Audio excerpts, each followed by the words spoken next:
ರಾಜ್ಯ ಮಹಿಳಾ ಕಾಂಗ್ರೆಸ್ಗೆ ಹೊಸ ಅಧ್ಯಕ್ಷರ ಆಯ್ಕೆ ಪ್ರಕ್ರಿಯೆ ನಡೀತಾ ಇದೆ. ದೆಹಲಿಯಲ್ಲಿ ಈ ಬಗ್ಗೆ ಕೂಡ ಒಂದಷ್ಟು ಇಂಟರ್ವ್ಯೂಗಳು ಕೂಡ ನಡೆದಿರ್ತಕ್ಕಂಥದ್ದು. ಆದರೆ ಪ್ರಬಲ ಆಕಾಂಕ್ಷೆ ಆಗಿರ್ತಕ್ಕಂತಹ ವೀಣಾ ಕಶ್ಯಪ್ನವರನ್ನು ಪರಿಗಣಿಸಿಲ್ಲ ಅನ್ನುವಂಥ ಒಂದಷ್ಟು ಚರ್ಚೆಗಳು ನಡೀತಾ ಇದ್ದಾವೆ. ಈ ಬಗ್ಗೆ ಅವರಿಂದನೇ ಸ್ಪಷ್ಟನೆ ಪಡೆಯೋಣ. ನಮ್ಮ ಜೊತೆ ವೀಣಾ ಕಶ್ಯಪ್ನವರು ಇದ್ದಾರೆ. ಮೇಡಮ್, ತಾವು ಕೂಡ ಮಹಿಳಾ ಕಾಂಗ್ರೆಸ್ಗೆ ಪ್ರಬಲ ಆಕಾಂಕ್ಷೆ ಆಗಿದ್ರಿ. ಕೊನೆ ಬಾರಿ ನಿಮಗೆ ಟಿಕೆಟ್ ಮಿಸ್ ಆದಾಗ ಕೂಡ ಅದಕ್ಕೆ ಹೆಸರು ಕೂಡ ಕೇಳಿ ಬಂದಿತ್ತು, ಭರವಸೆ ಕೂಡ ಸಿಕ್ಕಿತ್ತು ಅನ್ನುವಂಥ ಒಂದಷ್ಟು ಮಾತುಗಳಿತ್ತು. ಆದರೂ ತಮ್ಮ ಹೆಸರು ಯಾಕೆ ಪರಿಗಣನೆ ಆಗಿಲ್ಲ ಅನ್ನುವಂಥ ಒಂದಷ್ಟು ಚರ್ಚೆಗಳಾಗ್ತಾ ಇದೆ. ಖಂಡಿತವಾಗ್ಲೂ ನಾನು ಮಹಿಳಾ ಕಾಂಗ್ರೆಸ್ ಅಧ್ಯಕ್ಷರಿಗೆ ಪ್ರಬಲ ಆಕಾಂಕ್ಷಿ ಹೌದು. ಯಾಕಂದರೆ 2 ವರ್ಷದ ಹಿಂದೆ ಅದನ್ನು ಬದಲಾವಣೆ ನಡೆದಾಗಿಂದನೂ ಕೂಡ ನಾನು ಪ್ರಬಲ ಆಕಾಂಕ್ಷಿ ಅಂತಲೇ ವ್ಯಕ್ತಪಡಿಸಿದ್ದೀನಿ. ಜೊತೆಗೆ ನಾನು ಮಹಿಳಾ ಕಾಂಗ್ರೆಸ್ನ ಉಪಾಧ್ಯಕ್ಷಲಿರೋದ್ರಿಂದ ನನಗೆ ಅಧ್ಯಕ್ಷ ಸ್ಥಾನವನ್ನು ನನಗೂ ಅವಕಾಶ ಮಾಡಿಕೊಡಿ ಕೆಲಸ ಮಾಡೋದಕ್ಕೆ ಅಂತೇಳಿ ನಾನು ಅವಾಗೂ ಕೂಡ ಮನವಿ ಮಾಡಿದ್ದೆ. ಈಗೂ ಕೂಡ ನಾನು ಪ್ರಬಲ ಆಕಾಂಕ್ಷಿ ಅಂತಲೇ ಹೇಳೋದಕ್ಕೆ ಬಯಸ್ತೀನಿ. ನನ್ನ ಪಾರ್ಲಿಮೆಂಟ್ ಟಿಕೆಟ್ ಮಿಸ್ ಆದಾಗ ಒಂದು MLC ಇಲ್ಲ ಮಹಿಳಾ ಕಾಂಗ್ರೆಸ್ ಅಧ್ಯಕ್ಷ ಸ್ಥಾನವನ್ನು ಕೊಡಿ ಅಂತೇಳಿ ಬೇಡಿಕೆಯನ್ನಿಟ್ಟಾಗ ಖಂಡಿತವಾಗ್ಲೂ ಸೂಕ್ತವಾದಂಥ ಸ್ಥಾನಮಾನವನ್ನು ಕೊಡೋದಕ್ಕೆ ಒಂದು ಒಪ್ಪಿಗೆನ ಸೂಚಿಸಿದ್ರು. ಏನು ಆಗ ಒಪ್ಪಿಗೆ ಕೊಟ್ಟು ಈಗ ಯಾಕೆ ಇಂಟರ್ವ್ಯೂ ನಡೀತಾ ಇದ್ದಾಗ ತಮ್ಮನ್ನು ಯಾಕೆ ಪರಿಗಣಿಸಿಲ್ಲ? ಇಲ್ಲಿಂದ ರಾಜ್ಯದಿಂದ ಹೆಸರು ಹೋಗಬೇಕಾಗಿತ್ತು, ಯಾಕೆ ಹೋಗಿಲ್ಲ? ಈ ಬಗ್ಗೆ ಯಾರನ್ನಾದರೂ ವಿಚಾರಿಸಿದ್ರಾ? ಈ ನಾಯಕರನ್ನು ಭೇಟಿ ಮಾಡಿದ್ರಾ? ನಾಯಕರನ್ನ ಭೇಟಿ ಮಾಡಬೇಕಂದ್ರೆ ಅವರು ಡೆಲ್ಲಿಗೆ ಹೋಗಿದ್ದಾರೆ. ಬಂದ ತಕ್ಷಣ ಅವ್ರನ್ನ ಭೇಟಿ ಮಾಡ್ತೀನಿ. ಇಲ್ಲಿಂದ ಯಾಕೆ ಹೆಸರನ್ನು ಕಳಿಸಿಲ್ಲ ಅದು ನನಗೂ ಕೂಡ ತಿಳಿದು ಬರ್ತಾ ಇಲ್ಲ. ಪಾರ್ಲಿಮೆಂಟಲ್ಲೂ ಇದೇ ಥರ ಆಗಿತ್ತು, ಇವಾಗೂ ಕೂಡ ಇದೇ ಥರ ಆಗಿದೆ. ನನಗೆ ಪಾರ್ಲಿಮೆಂಟ್ ಟಿಕೆಟ್ ಮಿಸ್ ಆದಾಗ ಪಕ್ಷದಿಂದ ಕೊಪ್ಪಳಕ್ಕೆ ಇನ್ಚಾರ್ಜನ್ನು ಕೊಟ್ಟಿದ್ದರು. ನಾನು ಅಲ್ಲೋಗಿ ಕೂಡ ಕೆಲಸ ಮಾಡಿದ್ದೀನಿ. ಕೊಪ್ಪಳ ಲೋಕಸಭಾ ಮತಕ್ಷೇತ್ರದಲ್ಲಿ ಪ್ರಚಾರ ಉಸ್ತುವಾರಿಯನ್ನಾಗಿ ಹಾಕಿದ್ರು, ಅಲ್ಲೂ ಕೂಡ ಕೆಲಸ ಮಾಡಿದ್ದೀನಿ. ಬಾಗಲಕೋಟೆಯಲ್ಲೂ ಕೂಡ ನಾವು ಅಭ್ಯರ್ಥಿ ಪರವಾಗಿ ಕೆಲಸವನ್ನು ಮಾಡಿದ್ವಿ.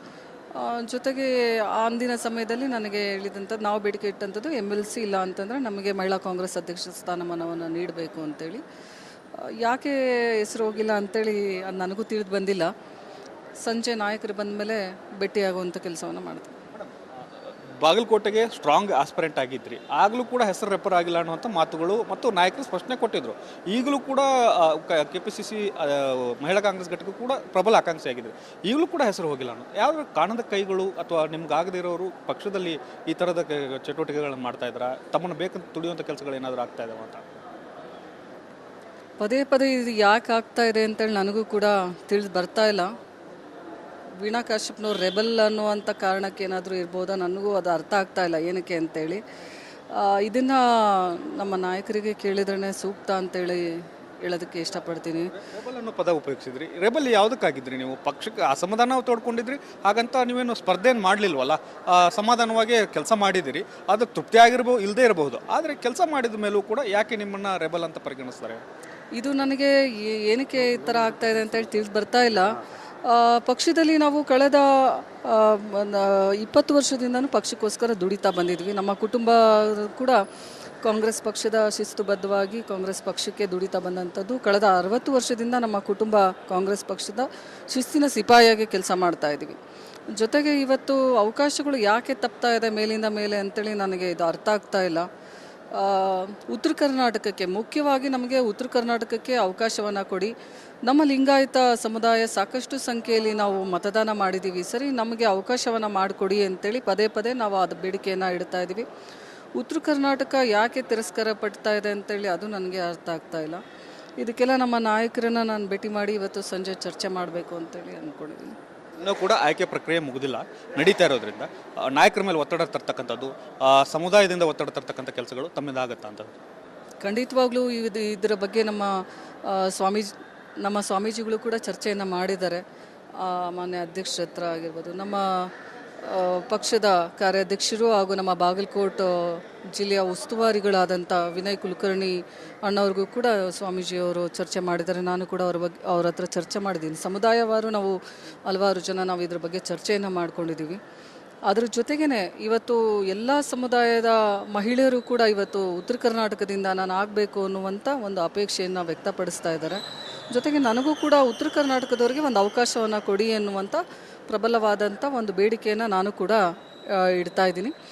ಇದ್ರ ಬಗ್ಗೆ ಸಮುದಾಯದವರಾಗಿರ್ಬೋದು, ಪಕ್ಷದ ಮೇಲೆ ಎಲ್ಲ ನಾಯಕರಿಗೂ ನಾವು ಒತ್ತಡ ತರುವಂಥ ಕೆಲಸವನ್ನು ಖಂಡಿತವಾಗ್ಲೂ ನಾವು ಮಾಡ್ತೀವಿ. ಯಾಕೆ ಈ ಪ್ರಶ್ನೆ ಕೇಳ್ತಾ ಇದ್ದೇನೆ ಅಂದರೆ CM ಕೂಡ ದಕ್ಷಿಣ ಕರ್ನಾಟಕದವರಿದ್ದಾರೆ, DCM ಕೂಡ ದಕ್ಷಿಣ ಕರ್ನಾಟಕದವರು, KPCC ಅಧ್ಯಕ್ಷರು ದಕ್ಷಿಣ ಕರ್ನಾಟಕದವರು, ಮಹಿಳಾ ಕಾಂಗ್ರೆಸ್ಗೂ ದಕ್ಷಿಣ ಕರ್ನಾಟಕದವರಿದ್ದಾರೆ. ಬಹುತೇಕವಾಗಿ ದಕ್ಷಿಣ ಕರ್ನಾಟಕದಲ್ಲಿ ಪ್ರಾಬಲ್ಯ ಆಗ್ತಾ ಇದೆ. ಉತ್ತರ ಕರ್ನಾಟಕದಲ್ಲಿ ತಮ್ಮಂತಹ ಆಕಾಂಕ್ಷಿಗಳಿಗೆ ಸ್ಥಾನ ಕೊಡಬೇಕಾಗಿದ್ದು, ಆದರೆ ಯಾಕೆ ಈ ಥರದ ಬೆಳವಣಿಗೆಗಳಾಗ್ತಾ ಇದೆ, ಇದನ್ನು ಗಮನಕ್ಕೆ ತರ್ತೀರಾ ಅಂತ?